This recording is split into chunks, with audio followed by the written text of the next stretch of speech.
ఆంధ్రకు తెలంగాణకు ఏదైతే డీవియేషన్ చూసిర్రో ఇంతకుముందు అన్నారు అప్పుడు అప్పులు చేయలేరు, అప్పుడు ముఖ్యమంత్రులు అది చేయలేరు ఇది చేయలేరు అని చెప్తారు. కేసీఆర్ గారు వచ్చినాకనే అప్పులు చేసిరు అనేది అదొక భాగం. అయితే 2001 కన్నా ముందు తెలంగాణను ఎంత ఘోరంగా చూసిరు. 2001లో ఉద్యమం స్టార్ట్ అయినాక, మలి ఉద్యమం స్టార్ట్ అయినాక 2014లో కూడా ఎప్పుడైతే టీఆర్ఎస్ పార్టీ పుట్టిన మరుక్షణమే ఒక 2 నెలల్లోనే ఆగమేఘాల మీద చంద్రబాబు పోయి మన దేవాదుల ఎత్తిపోతల అప్పటిదాకా ఎవరు అడగని అంశాన్ని ఎత్తిపోతల శంకుస్థాపన కూడా చేయడం జరిగింది, మీకు కూడా తెలుసు. సరే, అలాగే వైఎస్ రాజశేఖర రెడ్డి గారు టీఆర్ఎస్ కాంగ్రెస్ పొత్తుతోటి కామన్ మినిమం ప్రోగ్రాంలో తెలంగాణ రాష్ట్రం ఇస్తామని ఆ కామన్ మినిమం ప్రోగ్రాంలో కూడా చెప్పడం జరిగింది.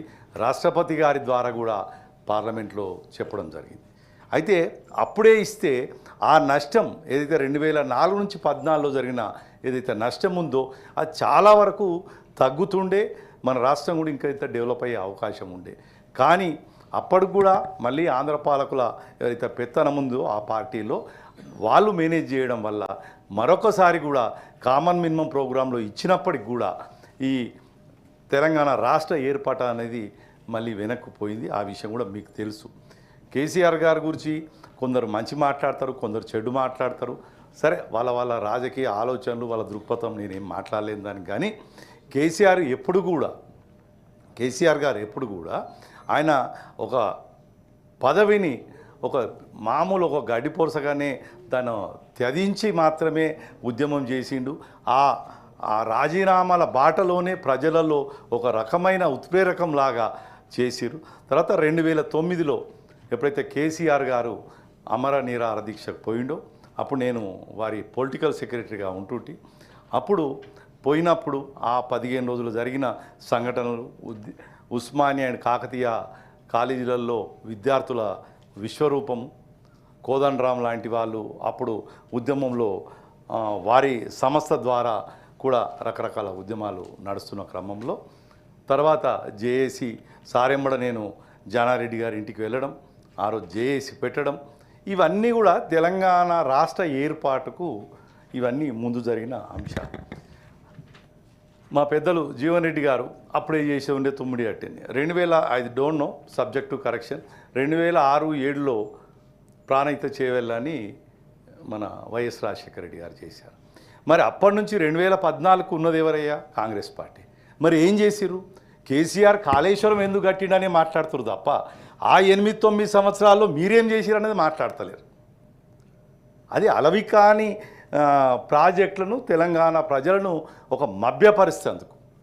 మభ్యపరిస్థితికి ఇది అయిపోతుంది, ప్రాణహిత చేవేళ మీకు వస్తున్నది అని చెప్పడం. ఇంకోటి పోతిరెడ్డిపాడు ముచ్చట కూడా మాట్లాడారు. పోతిరెడ్డిపాడుకు అంకురార్పణ ఎవరు జరిగింది? వైఎస్ రాజశేఖర రెడ్డి గారి పీరియడ్లోనే. దానన్నిటి కూడా కేసీఆర్ఏ బాధ్యుడు. కృష్ణా జలాలు కోల్పోవటంలో కేసీఆర్ఏ బాధ్యుడు, గోదావరి జలాల్లో కూడా కేసీఆర్ బాధ్యుడు అని మాట్లాడుతారు తప్ప కేసీఆర్ గారు లాంటి వ్యక్తి, తెలంగాణను ప్రేమించగలిగిన వ్యక్తి ఇంకెవరైనా ఉంటే వాళ్ళకు కూడా మేము శిరస్సు వంచి దండం పెడతాం తప్ప మిగిలిన పార్టీల్లో చాలామందికి ముఖ్య నాయకులు, నేను సెకండ్ స్థాయి నాయకుల గురించి నేను మాట్లాడతాను, ఎవరైతే మేనేజ్మెంట్ చేయగల నాయకులు ఉన్నారో వాళ్ళందరికీ రకరకాల ప్రాంతాల నాయకుల మీద అభిమానంతో ఉండుడికే మన రాష్ట్రం ఇట్లా పడ్డది. బట్ కేసీఆర్ గారికి వచ్చేసరికి కేసీఆర్ గారు వారి ఆత్మ మొత్తం తెలంగాణ రాష్ట్రము, తెలంగాణ ప్రాంత అభివృద్ధి మాత్రమే అని నేను ఘంటాపదంగా చెప్పగలుగుతాను. అయితే ఇంతకుముందు తుమ్మిడట్టి గురించి మన పెద్దలు మాట్లాడారు. మరి 2007 నుంచి 2014 మధ్యలో ఉన్నది వాళ్ళ ప్రభుత్వమే, మరి అప్పుడు చేయలేరు. అలాగే విద్యుత్ విషయం, తెలంగాణ రాష్ట్రం రాకముందున్న పరిస్థితి కూడా ఓసారి మనందరూ కూడా కళ్ళల్లో మెదలాల్సిన అవసరం ఉంది. నేను మా ఊర్లో, సొంత ఊర్లో ఒక రైతు కుర్మదుర్గయ్య అనే రైతు చనిపోతే ఎందుకు చనిపోయిండయ్యా అంటే ఒక ట్రాన్స్ఫార్మర్ ఇవ్వాలంటే మా దగ్గర ఆ కాలంలోనే 80,000 రూపాయలు లంచం ఇస్తే తప్ప ట్రాన్స్ఫార్మర్ రాని పరిస్థితి. అది ఒకటే పోల్ మీద సింగిల్ లైన్లో జనరల్గా 2-3 ఫీడర్స్ ఉంటాయి, కానీ ఒకటే ఫీడర్లో 52వ మోటార్ కాడ ఈతని వ్యక్తి ఏదో డబ్బులు కొనుకొచ్చి పెడితే అది మళ్ళీ బోర్ వేసిండు, మోటార్ వేసిండు, మళ్ళీ 2 సార్లు కాలిపోయింది. ఆయనతో అదే చెట్టుకు ఊరేసుకున్నాడు. అప్పుడే నేను చెప్పిన విద్యుత్ కొరకు రైతాత్మ, అప్పుడు నేను మాట్లాడినా అప్పుడు వచ్చిన ప్రభుత్వ పెద్దలతోటి. ఆంధ్రాలోనేమో మీరు మీ ప్రభుత్వ డబ్బులతోటి ప్రజల డబ్బులతోటి ప్రాజెక్టు కట్టి నిలిస్తారు, తెలంగాణలో ఇచ్చే కరెంటుకు మాత్రం మేము డబ్బులు కట్టాలి, మేము మళ్ళీ కరెంటు బిల్లు కట్టాలి. ఇవన్నీ ఎక్కడ అన్యాయం అని కూడా నేను చర్చ. ఒక్క నిమిషం మంత్రి గారు, మీరు మాట్లాడుతున్నారు కదా కరెంటు విషయంలో అప్పుడున్న గవర్నమెంట్ను అన్నారు. మీరు ఏ గవర్నమెంట్ ఏ ఇయర్లో? అంతకుముందు అంటే టీడీపీ ఉంది, తర్వాత కాంగ్రెస్ వచ్చింది. మీరు ఏ ఇయర్ దాని గురించి మాట్లాడుతున్నారో కొంచెం క్లారిటీ ఇస్తే బాగుంటుంది అనేది నా అభిప్రాయం. ఎందుకంటే తెలుగుదేశం పార్టీ అధికారంలో ఉన్నప్పుడు పూర్తిగా ఎలక్ట్రిసిటీని నిర్లక్ష్యం చేసింది. అప్పుడు ఆత్మహత్యలు అయినాయి, రైతులు పంటలు పండక చాలా నష్టపోయారు. ఆ సమయంలో అవి జరిగినాయి. ఎప్పుడైతే కాంగ్రెస్ గవర్నమెంట్ వచ్చిందో రాజశేఖర రెడ్డి గారు సింగిల్ ట్రాన్స్ఫారమ్స్ పెట్టి ప్రతి పోల్కు కూడా సింగిల్ ట్రాన్స్ఫారం పెట్టి రైతులకు ఒక ట్రాన్స్ఫారం కాలిపోగానే ఆల్టర్నేటివ్గా వెంటనే వితిన్ ద వన్ డేలో మళ్ళీ ఇంకొక ట్రాన్స్ఫారం ఎక్స్చేంజ్ చేసే కార్యక్రమం ఆయన పెట్టారు. ఆయన వచ్చిన తర్వాతనైతే ఇటువంటివి జరగలేదు. వారు మాట్లాడే దాన్ని బట్టి రికార్డ్స్లోకి ఎట్లా వెళ్తుంది అని అంటే కాంగ్రెస్ పార్టీ అధికారంలో ఉన్నప్పుడు చేసినట్టుగా వెళ్తుంది. కాబట్టి వారిని నేను ఆ క్లారిటీ అడుగుతున్నా, ఇయర్ కరెక్ట్గా చెప్తే బాగుంటుంది అనేది నా అభిప్రాయం. ఓకే, నేను చెప్పే ఉద్దేశం ఏంటంటే గత టీడీపీ కావచ్చు, కాంగ్రెస్ 2014 కన్నా ముందున్న ఉమ్మడి రాష్ట్ర పాలకుల చేతిలో తెలంగాణ మోసపోయింది, మనకు ప్రియారిటీస్ ఇవ్వలేరని చెప్పే ఉద్దేశం మాత్రమే. అది పాయింట్. మీ పార్టీ మా పార్టీ అని కాదు, వాళ్ళందరూ. నేను అనేది ఉమ్మడి లేస్ మీ సురేఖ అక్క కూడా మా మంత్రే, దానికి ఏముంది. కానీ అట్లా పాయింట్ కాదు. ఎప్పుడు ఎవరు ఏ పార్టీలు ఉంటే ఆ పార్టీ ముచ్చట మాట్లాడతా, నేను దాన్ని తప్పట్టట్లేదు, నేను దాని గురించి మాట్లాడతలే. నేను తెలంగాణ వెనుకపడ్డానికి గల అప్పటి ఉమ్మడి పాలకుల మనకు అమ్మ నేనేమంటున్నా మేడం, నేను ఒకటే మాట్లాడుతున్నా ఉమ్మడి రాష్ట్రంలో అప్పటి పాలకుల నిర్లక్ష్యంతో తెలంగాణలో ఇట్లాంటి సమస్యలు వచ్చినుండే. దాని కొరకే తెలంగాణ ప్రజలు బాగా ఇచ్చేయాల్సి వచ్చిందని చెప్తున్నా. మీరు చెప్తుంది కూడా నేను మాట్లాడతా మేడం నన్ను మాట్లాడనీయండి దయచేసి. మేడం నేను అది కూడా మాట్లాడతా. నేను మాట్లాడతా మేడం, నేను మాట్లాడతా సార్. 2 సంవత్సరాలు చేసిన అంటే తెలుగుదేశం పార్టీ 9 సంవత్సరాలు ఉన్నది సార్. 9 సంవత్సరాలు ఉన్న తర్వాత 10 సంవత్సరాలు కాంగ్రెస్ పార్టీ ఉన్నది. ఆ 9 సంవత్సరాలు జరిగిన దాన్ని ఈ కాంగ్రెస్ పార్టీ దాంట్లో కలిపి అప్పటి ప్రభుత్వము అని అంటే అప్పుడు 2 ప్రభుత్వాలు ఉన్నాయి. రాజశేఖర రెడ్డి గారు వచ్చిన తర్వాత పాలన రైతుల విషయంలో వేరేలాగుంది, రాజశేఖర రెడ్డి గారు రాకముందు రైతుల విషయంలో పాలన వేరేలాగుంది. పూర్తిగా రైతులను నిర్లక్ష్యం చేసిన ప్రభుత్వం ఏదన్నా ఉందంటే తెలుగుదేశం ప్రభుత్వం. పూర్తిగా రైతులను ఆదుకున్న ప్రభుత్వం ఏదన్నా ఉంది అంటే అది కాంగ్రెస్ ప్రభుత్వం. కాబట్టి దీంతో మేము ఏకీభవిస్తలేం సార్. అది కరెక్ట్గా తను ఏ ఇయర్ నుంచి ఏ ఇయర్ వరకు మాట్లాడుతున్నారో పర్టికులర్గా మాట్లాడి రికార్డ్స్లోకి వెళ్ళాలి. అప్పటి ప్రభుత్వాలు అనేటువంటి మాట తెచ్చినప్పుడు తప్పనిసరిగా అందులో కాంగ్రెస్ పార్టీ అనేది కూడా రికార్డ్ అవుతుంది. దాన్ని మేము వ్యతిరేకిస్తా ఉన్నాం. దయచేసి ఆ ఉమ్మడి పాలకులు అంటే అప్పుడు కేసీఆర్ గారు కూడా ఉన్నారు. కేసీఆర్ గారికి కూడా తెలుసు, రాజశేఖర రెడ్డి గారు ఫ్రీ కరెంట్ ఇచ్చారు, మనకు సబ్సిడీ తోటి విత్తనాలు ఇచ్చారు, మనకు పెస్టిసైడ్స్ ఇచ్చారు, రైతులకు బీమా కల్పించారు, పంటలకు బీమా కల్పించారు. ఇవన్నీ కూడా రాజశేఖర రెడ్డి గారు రైతుల విషయంలో చేశారు. ప్రాజెక్టులు కూడా మొదలుపెట్టిన వ్యక్తి ఆయన. చంద్రబాబు నాయుడు మొదలు పెట్టకపోతే ఆయనను ప్రతిసారి కూడా ఒకటే మాట అనేడు చంద్రబాబు నాయుడు గారు, మీరు ప్రాజెక్టులు మొదలు పెట్టండి, లేకపోతే చరిత్రహీనులుగా మిగిలిపోతారు, రైతులకు ప్రాజెక్టులు అనేటివి మనకు శాశ్వతంగా నిలిచిపోతాయని. కానీ రాజశేఖర రెడ్డి గారు వచ్చినాక ప్రాజెక్టులు మొదలు పెడితే దాన్ని కూడా వాళ్ళు తప్పుపడితే తప్పేం లేదు అధ్యక్ష, అది పార్షాలిటీ చూపించారనేటువంటి మాట మాట్లాడు.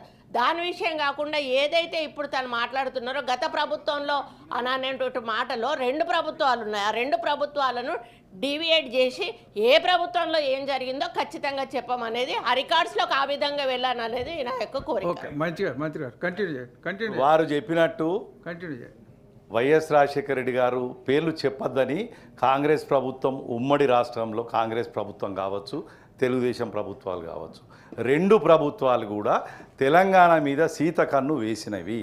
అందుకొరకే వైఎస్ రాజశేఖర రెడ్డి గారు ప్రభుత్వం వచ్చినప్పటికి కూడా సరే అది 2009 నుంచి 14 మధ్యలో చాలా తీవ్ర రూపమైన ఉద్యమం, సకల జనుల సమ్మె, ఇవన్నీ జరగడానికి గల కారణాలు ఏంటి?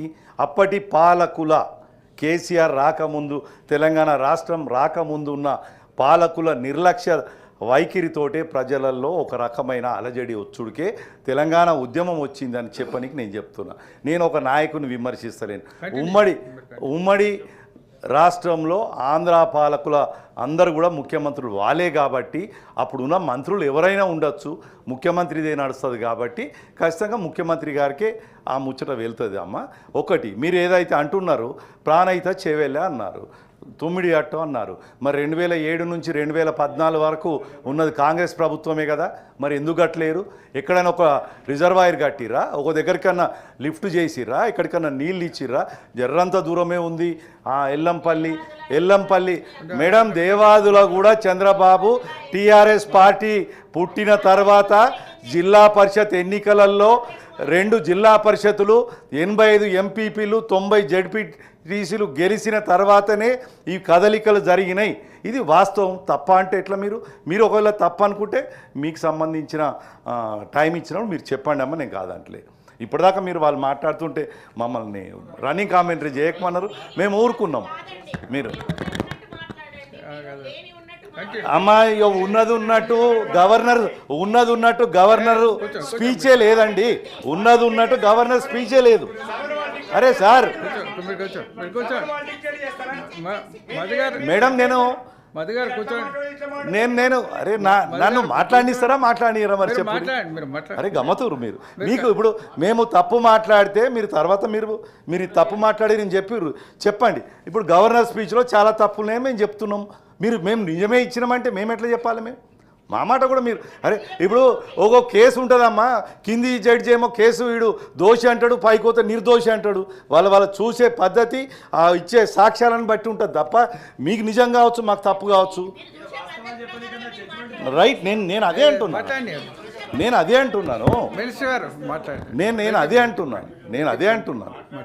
అయితే అప్పటి నేను తెలంగాణ రాష్ట్రంకు ముందు జరిగిన ఉద్యమాలు ఎందుకు వచ్చినాయి అన్న కాడికెళ్ళి తీసుకొస్తాను. నేను చెప్పేది అది. అప్పుడు కూడా చెప్తున్నాను మరొకసారి మేడం, మీరు ఉమ్మడి రాష్ట్ర అప్పటి పాలకుల ఓకే సార్, వాళ్ళు నాకు మాట్లాడుతారు కాబట్టి నేను మాట్లాడాల్సి వస్తుంది. ఉమ్మడి రాష్ట్ర అప్పటి పాలకుల పెత్తనంలో తెలంగాణకు అన్యాయం జరిగింది కాబట్టి ప్రజల్లో అలజడైంది. ఎన్నో ఏళ్ళ నుంచి ఉద్యమం చేస్తున్నప్పటికీ అదొక పతాక స్థాయికి 2009-14లో వెళ్ళింది కాబట్టే ఆ రాష్ట్రం ఒకవేళ కాంగ్రెస్ మేము ఇచ్చినామని కూడా అంటుండొచ్చు, బట్ 2004లోనే కామన్ మినిమం ప్రోగ్రాంలో పెట్టి 6 పాయింట్లు ఏవైతే చేసిర్రో రాష్ట్రపతి గారు కూడా, ప్రణబ్ ముఖర్జీ గారు కూడా ఉమ్మడి పార్లమెంట్లో మాట్లాడి ఇది తెలంగాణ రాష్ట్రం ఏర్పడుతుందని చెప్పినప్పటికీ 2014 నుంచి 2004 నుంచి 14 వరకు ఆ జాప్యం కావడం వల్ల తెలంగాణకి ఇంకా చాలా నష్టం జరిగింది. ఒకవేళ 10 ఏళ్ల ముందే రాష్ట్రం ఏర్పడి ఉంటే ఇక్కడ పాలకులు, ప్రజలు అందరూ కూడా మంచిగా ఉంటుండే అనేది నేను చెప్పే ఉద్దేశం. తప్ప ఒప్ప అన్నది రైట్. ఇంకోటి ప్రాణహిత చేవెళ్ళ విషయంలో కూడా తుమ్మిడెట్టి మీరు కాళేశ్వరం ఎందుకు కట్టిరు అంటారు. మీరు ఒకవేళ తుమ్మిడెట్టినే ఆ 10 ఏళ్లలో ఆ 8 ఏళ్లలో కట్టి ఉంటే కాళేశ్వరం కట్టాల్సిన అవసరం వచ్చునా రాదా, అది వేరే విషయం. ఇంకోటి ఇరిగేషన్ విషయంలో ఈ మాటికి కేసీఆర్ గారి మీద, ఆ ప్రభుత్వం మీద బాగా నిందలేస్తారు. అసలు నిన్న కూడా ముఖ్యమంత్రి గారు బయట ఎక్కడనో మాట్లాడుతూ లక్షల కోట్ల దోపిడీ జరిగింది కాళేశ్వరంలో. అసలు కాళేశ్వరం ఎస్టిమేట్ ఎంత, కాళేశ్వరంలో ఉన్న ప్రాజెక్టులు ఎన్ని, కాళేశ్వరంలో ఉన్న ఎత్తిపోతలు ఎన్ని, కాళేశ్వరంలో ఉన్న భూగర్భ పంపింగ్ ఏంటి, ఇవి అన్నిటికి కలిస్తే అయిన అమౌంట్నే మొత్తం ఒక ఎస్టిమేటు 1,00,000 రూపాయలు అయితే 1,00,000 కూడా దోపిడీ అయిందంటే ఇదేమర్థం? ఒక నాయకుడు ఒక పాలకుడు మాట్లాడే పద్ధతి అయితే కాదు. ప్రజలకు మాటిమాటికి అబద్ధాలు చెప్పుకుంటా 1,00,000 కోట్ల రూపాయలు మీరు చెప్తున్నట్టు కాళేశ్వరంకి అయిందనుకో, అయితే 1,00,000 కోట్లకు 1,00,000 కోట్లు మొత్తం దొబ్బి తిన్నారన్నట్టే మాట్లాడుతున్నారు. ఇది ఎక్కడ పరిస్థితి అయ్యే? రైట్, మీరు చెప్పండి. రైట్, మీరు అంటే ఇప్పుడు మీరు చేసేది కూడా అదే చేస్తారు కదా, 60 ఏళ్ళ నుంచి కూడా మీరు అదే చేశారు కదా. అరే మీరు ఏం మాట్లాడతారండి? మీరు 60 ఏళ్ళ నుంచి చేసింది అదేనా? అరే మీరు నిన్న సాయంత్రం మాట్లాడిన మాటనే నేను కోట్ చేస్తున్నా. ఇయాలని కూడా కాళేశ్వరం అని మాట్లాడుతున్నారు సార్. కాళేశ్వరంలో ఉన్న రకరకాల దశలలో ఒక దశలో ఒక ప్రాజెక్టు ఏదైతే మేడిగడ్డ ప్రాజెక్టులో 2, 3 పిల్లర్లు కుంగినాయి అన్న దాని మీదనే మొత్తం ప్రాజెక్టే విఫలమని చెప్పేసి మీరు తీసుకుపోయి గోదావరిని తీసుకుపోయి పోలవరం అవతల నీళ్ళు ఇస్తున్నారు. అప్పుడేమవునావమ్మా? నేను ఈ మధ్య 4 కూలిపోయినాయి, మీరు 4 కూలిపోయినాయి, మళ్ళీ అవన్నీ కూడా తీయాల్సి వస్తుంది. ముచ్చట నేను మాట్లాడతలేం కదా. ప్రతి ప్రభుత్వంలో ఏ పాలకుడు కూడా వాళ్ళు చేసే పని చెడు కావాలని ఎవడు కోరాడు. మేము అనేది కూడా గదే, ఏ పాలకుడు చెడు కావాలని కోరడు. అక్కడ ఉన్న పరిస్థితులు మంచి చెడులను బట్టి కొన్ని నష్టాలు జరుగుతాయి. దానికి మొత్తం ప్రభుత్వాన్ని ఆపాదించడం. ఇప్పుడు ఒక ఆర్డీఓ తప్పు చేసినా ఈ ముఖ్యమంత్రి తప్పు, ఒక సబ్ కలెక్టర్ చేసిన ఉమ్మడి మన సీఎంఏ తప్పు. ఎట్లా ఉంటుందమ్మా మాట్లాడితే? అయితే ఈ ఇరిగేషన్ ప్రాజెక్టుల విషయానికి వచ్చేసరికి కాళేశ్వరంలో నంబర్ ఆఫ్ ఆయకట్స్ ఉన్నాయి. నంబర్ ఆఫ్ మల్లన్న సాగర్ కావచ్చు, కొండపోచమ్మ సాగర్ కావచ్చు, లేకపోతే అట్లా రకరకాలు ఉన్నాయి. మిడ్ మానేరు కావచ్చు, లేదా పోచంపాడుకు బ్యాక్ వాటర్ ద్వారా మళ్ళీ పునరుజ్జీవ పథకం కావచ్చు. ఈ అన్ని విషయాల్లో కాళేశ్వరం ఒక అది కాకుండా మన హల్దీవాగ్ కావచ్చు, లేకపోతే ఇట్లా రకరకాల వాగులలో కూడా చెక్ డ్యామ్లు కట్టడం వల్ల దాంట్లో నీళ్లు పంపింగ్ చేయడం వల్ల భూగర్భ జలాలు ఉండడం వల్ల అన్ని బోర్లు కూడా సస్యశ్యామలంగా రైతులకు బెనిఫిట్ జరిగింది. ఈ ప్రభుత్వం వచ్చేసరికి కాళేశ్వరంను బూచిగా పెట్టుకొని దేంట్లో కూడా లిఫ్ట్ చేయకుండా, సుందిల్లా దాంట్లో లిఫ్ట్ చేయకుండా కేవలం ఆ నీళ్లు మాత్రమే, పోచంపాడు ఓవర్ఫ్లో అయిన వాటర్ మాత్రమే, శ్రీరామ్ సాగర్ నుంచి ఓవర్ఫ్లో అయిన ఎల్లంపల్లికి వెళ్ళే వచ్చే వాటర్ తోటే ఇవాళ ఇన్ని లక్షల ఎకరాలు అన్ని లక్షల ఎకరాలు అని చెప్తారు. మీరు జనవరిలో ఉన్న వాటర్ టేబుల్ ఏంది, ఇవాళ ఉన్న వాటర్ టేబుల్ ఏంది? కేవలం మీరు వాగులల్లో చెర్లల్లో నీళ్లు నింపకపోవడం వల్ల గ్రౌండ్ వాటర్ గణనీయంగా పోతుంది. ఇవాళ మార్చి 13, మీరు మార్చి 31 కల్లా మళ్ళోసారి చెక్ చేయండి. ఖచ్చితంగా ఉన్న బోర్లు కూడా ఫెయిల్ అయితే ఎవరం కూడా చెడు ఘోరం. రైతులు ఈ 10 ఏళ్లలో మంచిగా పంటలు పడినాయి, ఈ సంవత్సరం కూడా పండుతాయి అనుకొని వాళ్ళు అయితే విస్తీర్ణం చేసిర్రో దానికి ప్రభుత్వం ఆ లిఫ్ట్లు ధర్నా చేస్తే కానీ మోటార్ స్విచ్లు ఆన్ చేస్తలేరు. మీకు కూడా తెలుసు. O&M మెయింటెనెన్స్కు, ఆపరేషన్ మెయింటెనెన్స్ దేవాదుల కాడ 35 రోజులు జీతాలు ఇస్తలేరని ధర్నా చేసి అందరు బంద్ చేసుకురు. మీ సొంత జిల్లా ఉమ్మడి జిల్లా జనగామ కావచ్చు, స్టేషన్ గన్పూర్ కావచ్చు, అక్కడ ధర్నా చేసిరు. మంత్రి గారికి కూడా తెలుసు అక్కడ ఏరియాలో ఏం జరిగిందన్నది. అది ఎప్పటికప్పుడు నీళ్లు వదులుతుంటేనే గ్రౌండ్ వాటర్ పడిపోకుండా ఉంటుంది. ఒకసారి కిందికి పోయిన తర్వాత మళ్ళీ నీళ్ళు ఇస్తే కూడా మళ్ళీ గ్రౌండ్ వాటర్ పెరగాలంటే చాలా కష్టమవుతుంది.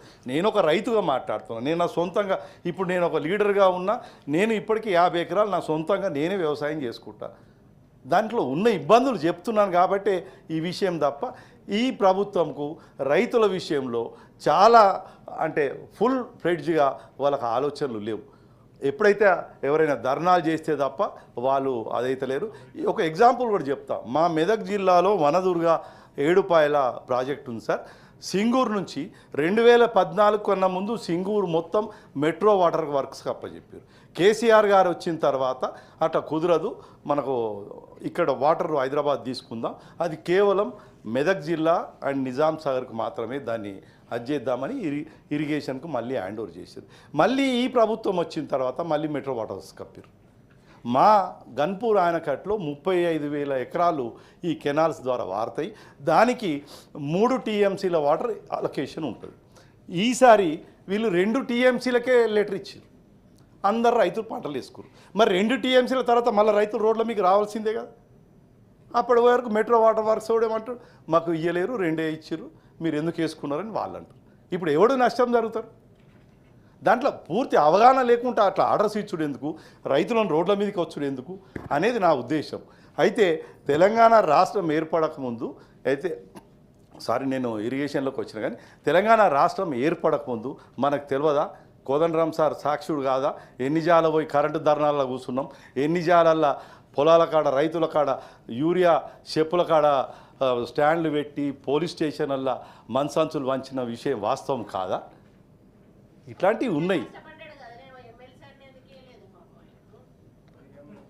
మీరు ఇచ్చిరన్న మరి మేము చెప్తే కోదండరామ్ సార్ నేను పక్క కూర్చుంటే సార్కి ఏమి ఇస్తామన్నాము, సార్ ఏం తీసుకోలేడో కూడా నేను చెప్తా. మరి అవన్నీ ఎందుకమ్మా? నేను మళ్ళీ మీరు అడిగితే చెప్తా. కానీ కోదండరామ్ సార్కు సార్ ఏమి ఇస్తానో మా ఇద్దరికి తెలుసు. అరే మరి ఇట్లా అంటే నేను ఒక పొలిటికల్ సెక్రటరీ కేసీఆర్గా వారికి ఏమేమి ఇస్తామన్నారో నాకు తెలియదా? మీరు రన్నింగ్ కామెంటరీ ప్రతిపక్షాల నుంచి రావాలి మేడం, మీరు అధికార పక్షం నుంచి వస్తే ఎట్లా? అయితే అటువంటి పరిస్థితుల్లో తెలంగాణ రాష్ట్రం ఏర్పడక ముందు ఉన్న పరిస్థితులు ఎంత ఘోరంగా ఉండేదో తెలుసు. మంచినీళ్ళు సరిగా రాకపోవు, సాగునీరు సరిగా రాకపోవు, పవరు ప్రాబ్లం ఉంటుండే. మనం అప్పుడు ఇండస్ట్రియలిస్ట్ అని ఎంతమంది ఇందిరా పార్క్ కాడ ధర్నాలు చేసిన సంఘటనలు ఉన్నాయి.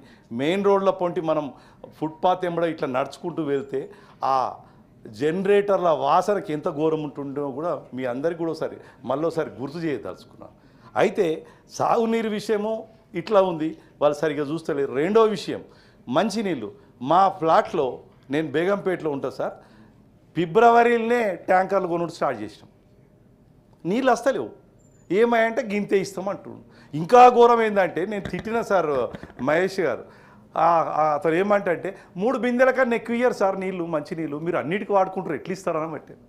ఇక మేము ఈ 10 ఏళ్ళు ప్రభుత్వం చూడలేం, 10 ఏళ్ళు సంసారం చేయలేం. ఇప్పుడు వచ్చిన ఒక ఎంప్లాయీ ఇన్నే బిందెలు ఇస్తామని బట్టి ఏం చెప్తాం సార్? మేము చెప్పేది చెప్తాం. ప్రజలలో ఏ హీట్ పెరగాలనో అది పెరుగుతుంది. మీరు పోయి చూడండి, దాన్ని సరి చేసుకోండి, మంచి జరుగుతుంది. సరి చేసుకోకుంటే మీరు పొలిటికల్ లీడర్లు తప్పులు చెప్తారు అనుకుంటే అది అనుభవిస్తారు.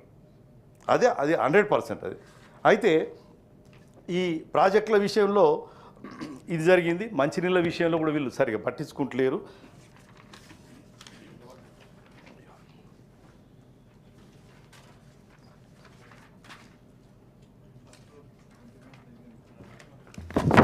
వీళ్ళు చెప్పింది సార్,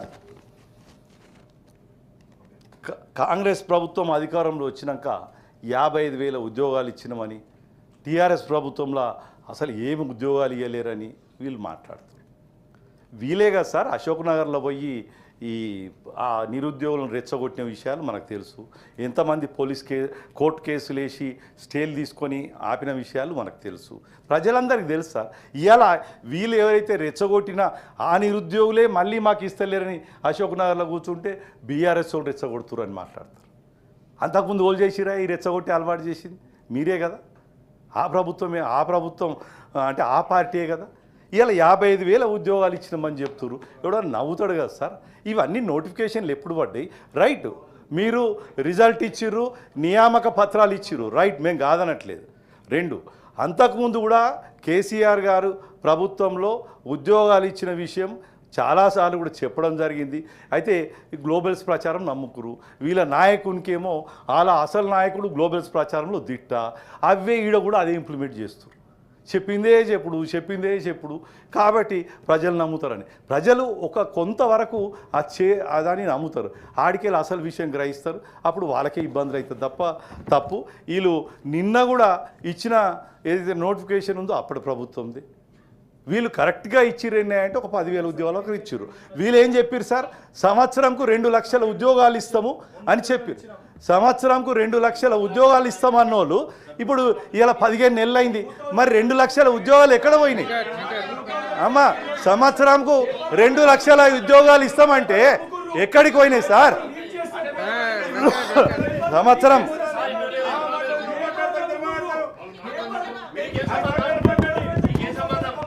సంవత్సరంకు 2 లక్షల ఉద్యోగాలు ఇస్తామన్నారు సార్. వీళ్ళు సార్ వీళ్ళు చెప్పేది వీళ్ళు పక్కా అబద్ధాలు ఆడుతున్నారు. ఆయన కూర్చోమని సార్, మంత్రి అంటే వేరు, గవర్నమెంట్ ఈజ్ డిఫరెంట్. సభ్యుడు ఎవరు సార్ మాట్లాడి? కూర్చోండి. అయితే వీళ్ళు సంవత్సరంకు 2 లక్షల ఉద్యోగాలు ఇస్తామని మీరా అమ్ముకునే పరిస్థితి మీకు మళ్ళా మాట్లాడతారు.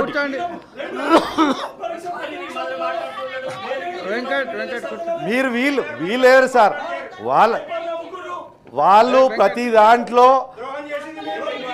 వాళ్ళ దగ్గర మెయిన్ స్పీకర్స్ మాట్లాడేటప్పుడు వాళ్ళ దగ్గర మినిస్టర్ గారు మధు గారు కూర్చోండి, కోటిరెడ్డి గారు దయచేసి కూర్చోండి, దయచేసి. వీళ్ళు సంవత్సరంకు 2 వెంకట్ అరే దయచేసి సార్ వెంకట్ గారు కూర్చోండి. చైర్మన్ గారు ఒక్క నిమిషం. ఇప్పటిదాకా జీవన్ రెడ్డి గారు మాట్లాడిండు, మహేష్ గారు మాట్లాడిండు. ఒక స్పీకర్ మాట్లాడేటప్పుడు don't disturb. Running commentary it is not good. ఈ పెద్దల సభ కొంచెం గౌరవంగా ఉండండి అందరు. చిన్నపిల్లల లెక్క లేచి ఈ ప్రభుత్వం what ever it is. Madam ఏమన్నా కానివ్వండి, మళ్ళీ మీకు ఎప్పుడైనా అవకాశం వచ్చినప్పుడు మీరు కౌంటర్ చేయదలుచుకుంటే మీరు లేచి మాట్లాడుతారు, మీకు అవకాశం ఇస్తాం. As a minister you got a privilege. కానీ దయచేసి మధ్య మాట్లాడకండి. మీరు మధ్య మాట్లాడి డిస్టర్బ్ చేయకండి. Time continue. ఈ ప్రభుత్వము సంవత్సరంకు 2 లక్షల ఉద్యోగం ఇస్తామన్న మాట వాస్తవమా కాదా? ఇప్పటికి 15 నెలలు గడిచింది, వాస్తవమా కాదా? మరి 15 నెలలు గడిస్తే ఎన్ని ఉద్యోగాలు ఇచ్చారు? కేసీఆర్ ప్రభుత్వం ఇచ్చిన నోటిఫికేషన్లు పెట్టుకొని మేమేదో ఇచ్చినామని చెప్పి మీరు ఇచ్చినామని చెప్పండి. మీరు ఒకవేళ కేసీఆర్ గారి ప్రభుత్వంలో ఇచ్చిన నోటిఫికేషన్ అని మీరు చాలా స్వచ్ఛమైన ఆలోచన ఉంటే ఇది అప్పటిదే కానీ మేము ఇస్తున్నామని చెప్పురు. ఎవరు కాదంటున్నారు? మీ ప్రభుత్వం ఖచ్చితంగా మీ ద్వారానే నియామక పత్రాలు ఇవ్వాలి. కానీ దీన్ని ఇచ్చింది ఎవరు నోటిఫికేషన్కి? అది చెప్పండి. మీరు 2 లక్షల ఉద్యోగాలు ఇస్తుర్రా, ఇస్తలేరా? మీకే చెప్తున్నా సార్, 2 లక్షల ఉద్యోగాలు ఎప్పుడు ఇస్తారు? మరి 15 నెలలు నడిచినాయి, ఇప్పటి నోటిఫికేషన్ ఎప్పుడు ఇస్తారు? అది చెప్పాల్సిన అవసరం. ఇంకొక అబద్ధమైన ముచ్చట ఏంటి సార్? రైతు వేదికలు 566 నిర్మాణం చేపట్టామన్నారు. ఈ ప్రభుత్వంలో ఒక రైతు వేదికన్నా అయితే కట్టి రైతు నేను నమ్మతలేదు సార్. అవన్నీ కేసీఆర్ గారు 100% వారు 5,000 ఎకరాలకు ఒక క్లస్టర్ పెట్టి అక్కడ ఒక అగ్రికల్చర్ ఆఫీసర్ ఉండి వాళ్ళు అక్కడ రైతులకు మంచి జరిగితే అక్కడ మంచి చీడ పీడ మంచి చెడలు వాళ్ళకు రైతులకు అందించాలనే ఉద్దేశంతో ప్రత్యేకంగా నోటిఫికేషన్ వేసి ఆ 5,000 ఎకరాలకు ఒక ఏఈఓను అపాయింట్మెంట్ చేసిన విషయం కూడా మరొకసారి గుర్తు చేస్తూ 566 ఏవైతే నిర్మాణాలు రైతు వేదికలు ఉన్నాయో అవి కేసీఆర్ గారి హయాంలో మాత్రమే అయినాయి. మీరు ఈ మధ్య మీరు చెప్పాల్సింది ఉంటే ఎట్లా చెప్పాల్సింది ఉండే అంటే ఈ మధ్య కొన్ని దగ్గర వీడియో కాన్ఫరెన్సులు పెట్టారు, అంతటా కూడా పెట్టలేరు. దశల వారీగా పెట్టే ప్రయత్నంలో ఉన్నారు. కొన్ని జాల పెట్టిరు, ఇంకా కొన్ని జాల పెట్టలేదు. కానీ వీరు చెప్పింది ఏంటంటే 566 వేదికలు నిర్మించి సకల సౌకర్యాలతోటి మేము వీడియో కాన్ఫరెన్సులు పెడుతున్నాం, సైంటిస్టులను మాట్లాడచ్చు, సమస్యలు తెలుసుకోవచ్చు అన్నారు. అయితే దానికి పునాది కేసీఆర్ గారు 5,000 ఎకరాలకు ఒక క్లస్టర్ పెట్టడం వల్లనే ఇది జరిగిందని మరొకసారి ప్రజలకు గుర్తు చేస్తున్నారు. ఇంకొకటి రుణమాఫీ గురించి చెప్తున్నారు. వీళ్ళు ఏం చెప్పారు సార్? రేపు 9వ తారీఖు నాడు కాంగ్రెస్ ప్రభుత్వం వస్తుంది, డిసెంబర్ 9 నాడు. ఆ రోజు మీరు ఇంతలోపు డబ్బు కట్టుకోండి, ఆ రోజు 2 లక్షల రుణమాఫీ అయిపోతుంది, మీరు తీసుకోండి అన్నారు. అది ఇప్పటికీ 15 నెలలు అయింది. ఇప్పటికీ రుణమాఫీ జరిగిందని ఇప్పటికి చాలా వేదికల మీద మేము చూస్తున్నాం. ముఖ్యమంత్రి గారు ఏమని రుణమాఫీ మొత్తం అయిపోయిందని. గ్రామాల్లో తెలుసుకోండి, మా ఊరికి వచ్చేసరికి 45 to 50% అయింది సార్. ఇంకొక విషయం అత్యంత గమ్మతైన ముచ్చట ఏంటంటే రైతులకు రుణమాఫీ అయిందంటారు, పోతే అక్కడికి పోయి బ్యాంకుకు పోతే నీ ఆధార్ కార్డు తప్పు ఉంది, నీ పేరు తప్పు ఉంది అంటాడు. ఎవడన్నా బ్యాంకోడు ఒక్క చిన్న పొల్లు అక్షరం తప్పు ఉన్నా లోన్ ఇస్తాడు సార్? లోన్ ఇస్తాడా? మీ పేరు తప్పు ఉంది, మీదే తప్పు ఉంది. ఎక్కడికక్కడికి ప్రభుత్వము ఈ రుణమాఫీని ఎంత తగ్గించుకోగలితే అంత తగ్గించుకుంటేందుకు ఈ లేనిపోని కథలు పడుతురు. అసలు బ్యాంకోడు ఆధార్ కార్డు కానీ ఇంకేమైనా ప్రూఫ్స్ కానీ ఏ చిన్న ఒక్క పాయింట్ కూడా తక్కువ నీకు లోన్ ఇయ్య అంటాడు. మరి అటువంటి లోన్లకు ఈ టెక్నికల్, ఇంతకుముందు జీవన్ అన్నాడు టెక్నికల్ ప్రాబ్లం ఉన్నాయి, ముందు ముందు చూస్తాం. టెక్నికల్ ప్రాబ్లం ఎందుకు వస్తుందండి? లోన్ ఎట్లా ఇచ్చినావు నువ్వు? ఇంకా ఘోరమైన ముచ్చాడు సార్. నేను లోన్ తీసుకుంటే అప్పుడు నా దగ్గర భూమి ఉండే, నేను ఈ ప్రభుత్వాలు సహాయం చేయలేవు, అమ్ముకుంటే ఇలా నాకు రుణమాఫీ వచ్చింది. నీకు భూమి లేదు కాబట్టి రుణమాఫీ అంటాడు. ఇది ఎక్కడదండి? నాకు రుణమాఫీ నన్ను చూసి ఇచ్చిరా, నా భూమి మాటికే చేయనప్పుడు రుణమాఫీకి భూమికి ఏం సంబంధం? అంటే ప్రభుత్వంలో ఏం చేస్తున్నారు అంటే ఏదో ఇచ్చినాం మామ అని చెప్పి. అసలు రైతులు ఎంతమంది, ఎలిజిబుల్ ఎంతమంది, ఎంత డబ్బు ఇవ్వాల్సింది ఉండే వాళ్ళు స్పష్టంగా చెప్పలే. కానీ ఇప్పటికి కూడా ఎక్కడ చూడు అయిపోయింది అన్నారు. ఈ మధ్య మళ్ళీ ముఖ్యమంత్రి గారు ఏమంటారు, మా ఆర్థిక పరిస్థితులు బాగలేవు కాబట్టి మెల్లగిస్తామంటారు. సరే, మరి అటువంటి అప్పుడు ఎవరు చెప్పమారు? జనవరి 26 కల్లా ముడతాయని చెప్పారు, మళ్ళీ ఇట్లాంటి విషయాలు చెప్పారు. ఇది అబద్ధం అని చెప్పి మీ ద్వారా ప్రభుత్వానికి తెలియజేస్తున్నాను. ఇంకొకటి, ఎంపీ ఎన్నికలు వచ్చినప్పుడు మీ అందరికి కూడా ఆగస్టు 15 కల్లా అన్నారు, తర్వాత 40,000 కోట్లు అన్నారు, 31,000 చివరికి చేసింది 22 అన్నారు. అది ఇచ్చింది ఎంతనో పోయింది ఎంతనో వాళ్ళే ఒక రేపటి స్పీచ్లో ఎగ్జాక్ట్లీ అమౌంట్ ఎంతో చెప్పాలని మీ ద్వారా ప్రభుత్వాన్ని కోరుతున్నారు సార్. ఓవరాల్గా చూస్తే మాత్రం 46% కన్నా ఎక్కువ మాఫీ అయితే జరగలేదు సార్. ఇంకొక రైతు భరోసా 12,000 అన్నారు. వాళ్ళు అంటే ఏమంటారంటే మీరు ఎలక్షన్ల ముందు ఇస్తామన్నది ఇవ్వలేరు, దాన్ని మేము ఇచ్చినామంటారు. అందులో కూడా పూర్తిగా ఇవ్వలేదు. అప్పుడు కాంగ్రెస్ పార్టీయే ఎలక్షన్ కోడ్కు విరుద్ధం అని చెప్పి కంప్లైంట్ చేసిన విషయం మీకు కూడా తెలుసు. మరి రాగానే దానికి సంబంధించిన 7-8 వేల కోట్లు ఎన్నో ఉండే అవి వెంటనే ఇస్తే అయిపోవు, అది కూడా ఇవ్వలేదు. ఇక అప్పటి నుంచి ఇస్తాం అనుకుంటా కూడా ఇది నేను చెప్తున్న మాట కాదు సార్. గ్రామాల్లో ఏ వ్యక్తులను ఏ రైతును అడిగినా ఆ ప్రభుత్వంలో ఏం జరిగింది, ఈ ప్రభుత్వంలో ఏం జరిగిందని వాళ్ళు స్పష్టంగా చెప్తున్నారు. మేము చెప్పిన ముచ్చట్లు కాదు. ఇంకా ఘోరమైన ముచ్చట ఏంటంటే నిన్న ఒక జర్నలిస్ట్, ఒక లేడీ, ఒక రైతు చెప్పిన మాటలు ఆమె యూట్యూబ్లో పెట్టింది. అతను తీసుకుపోయి అరెస్ట్ చేశారు. అంటే ఆమె అంటే అరెస్ట్ చేశారు, ఆ ప్రజలను ఏం చేస్తారు? అట్లా ఎవరు మాట్లాడతారని లోపటేస్తారా? ఆయన చెప్పిందే చేసిరు. ఆయన చెప్పిన వీడియోనే అప్పటికీ అన్నారు. ఆమె నేను తర్వాత వీడియో చూసిన, ఆమె ఇట్లా మాట్లాడద్దు ముఖ్యమంత్రి అన్న, అతనికి ఉన్న ఆవేశం, అతనికి రాలేదనే బాధ, ఉక్రోషంతో ఆయన